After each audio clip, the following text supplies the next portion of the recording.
Chapter 10, in which Christopher Robin gives Pooh a party, and we say goodbye.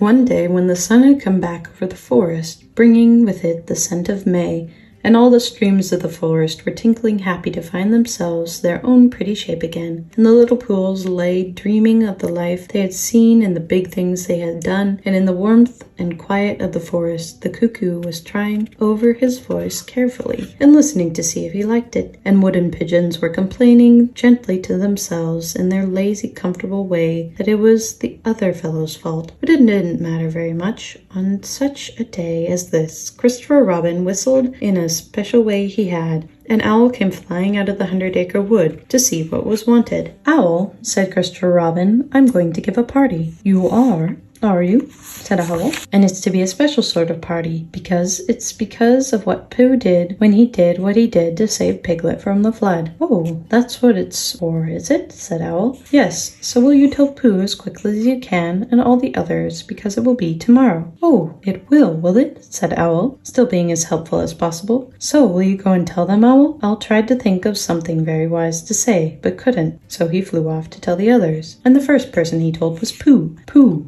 he said, "Christopher Robin is giving a party." "Oh," said Pooh, and then seeing that Owl expected him to say something else, he said, "Will there be those little cake things with pink sugar icing?" Owl felt that it was rather beneath him to talk about little cake things with pink sugar icing, so he told Pooh exactly what Christopher Robin had said, and flew off to Eeyore. "A party for me," thought Pooh to himself. "How grand!" And he began to wonder if all the other animals would know that it was a special Pooh party, and if Christopher Robin had told them about the floating bear and the brain of Pooh and all the wonderful ships he had invented and sailed on. And he began to think how awful it would be if everybody had forgotten about it and nobody quite knew what the party was for. And the more he thought like this, the more the party got muddled in his mind, like a dream when nothing goes right, and the dream began to sing itself over in his head until it became a sort of song. It was an anxious Pooh song. "3 cheers for Pooh."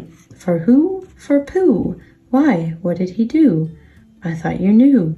He saved his friends from a wedding." 3 cheers for Bear." "For where?" "For Bear. He couldn't swim, but he rescued him." "He rescued who?"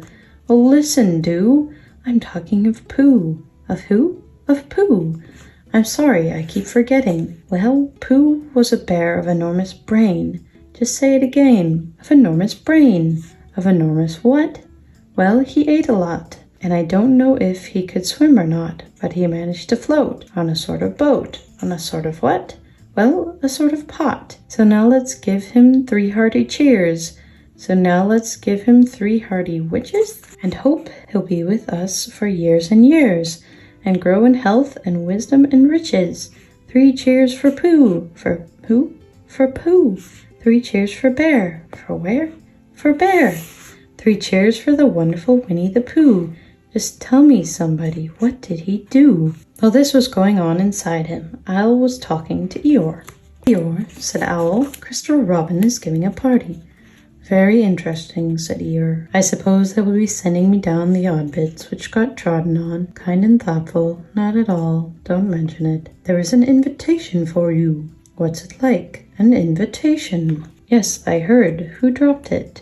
"This isn't anything to eat. It's asking you to the party tomorrow." Eeyore shook his head slowly. "You mean Piglet. The little fellow with excited ears. That's Piglet. I'll tell him." No, said Owl, getting quite fussy. "It's you." "Are you sure?" "Of course I'm sure," Christopher Robin said. "All of them. Tell all of them." "All of them except Eeyore?" "All of them," said Owl sulkily. "All? Ah," said Eeyore. "A mistake. No doubt, but still I shall come, only don't blame me if it rains."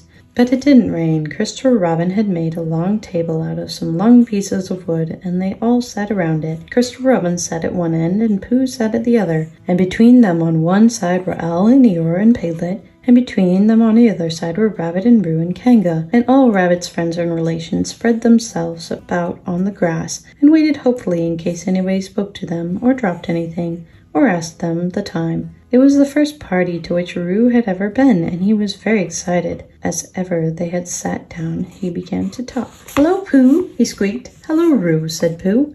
Roo jumped up and down in his seat for a little while, and then began again. "Hello, Piglet, he squeaked. Piglet waved a paw at him, being too busy to say anything. Hello, Eeyore, said Roo. Eeyore nodded gloomily at him. It will rain soon.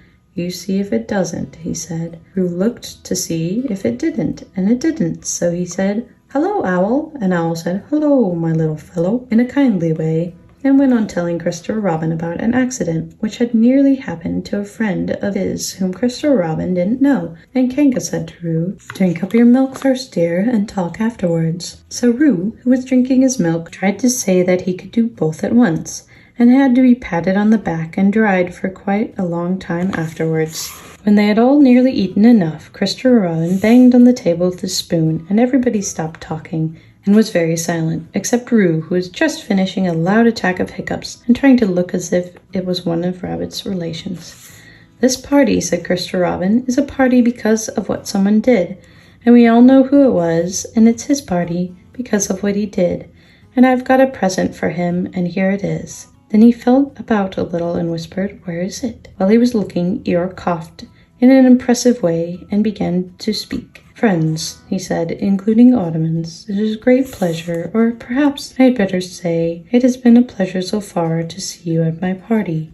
What I did was nothing. Any of you except Rabbit and Owl and Kanga would have done the same. Oh, and Pooh. My remarks do not of course apply to Piglet and Roo because they are too small. Any of you would have done the same, but it just happened to be me. It was not, I need hardly say, with an idea of getting what Christopher Robin is looking for now, and he put his front leg to his mouth and in a loud whisper, Try under the table, that I did what I did because I feel that we should all do what we can do to help. I feel that we should all, said Roo accidentally. Roo, dear, said Kanga reproachfully. Was it me? Asked Roo, a little surprised. What's he talking about? Piglet whispered to Pooh. I don't know, said Pooh rather dolefully. I thought this was your party. I thought it was once, but I suppose it isn't. I'd sooner it's yours than yours, said Piglet. So would I, said Pooh. Said Roo again. As I was saying, said Eeyore loudly and sternly. As I was saying when I was interrupted by various loud sounds, I feel that... Here it is, cried Christopher Robin excitedly. Pass it down to silly old Pooh. It's for Pooh. For Pooh, said Eeyore. Of course it is, the best bear in all the world. I might have known, said Eeyore. After all, one can't complain. I have my friends. Somebody spoke to me only yesterday, and it was last week or the week before that Rabbit bumped into me and said bother. The social round. Always something going on. Nobody was listening, for they were all saying, Open it, Pooh. What is it, Pooh? I know what it is. No, you don't. And other helpful remarks of the sort. And of course, Pooh was opening it as quickly as ever he could, but without cutting the string, because you never know what a bit of string might be useful. At last, it was done. When Pooh saw what it was, he nearly fell down. He was so pleased. It was a special pencil case. There were pencils in it marked B for bear, and pencils marked HB for helping bear, and pencils marked BB for brave bear, and rubber for rubbing out anything which you had spelt wrong, and a ruler for ruling lines for the words to walk on, and inches marked on the ruler in case you wanted to know how many inches anything was, and blue pencils and red pencils and green pencils for saying special things in blue and red and green. And all these lovely things were in little pockets of their own in a special case which shut with a click when you clicked it, and they were all for Pooh. Oh, said Pooh. Oh, Pooh, said everybody else except Eeyore. Thank you, growled Pooh. But Eeyore was saying to himself, this writing pencils and whatnot, overrated, if you ask me.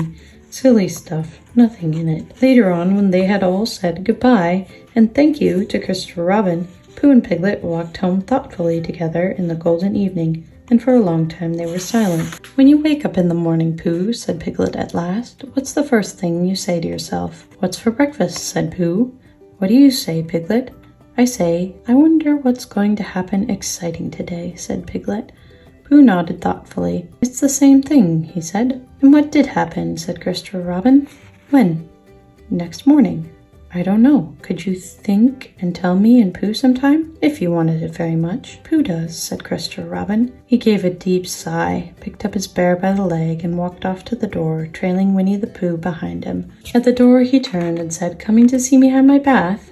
I might, I said. Was Pooh's pencil case any better than mine? It was just about the same, I said. He nodded and went out, and in a moment I heard Winnie-the-Pooh bump, bump, bump, going up the stairs behind him.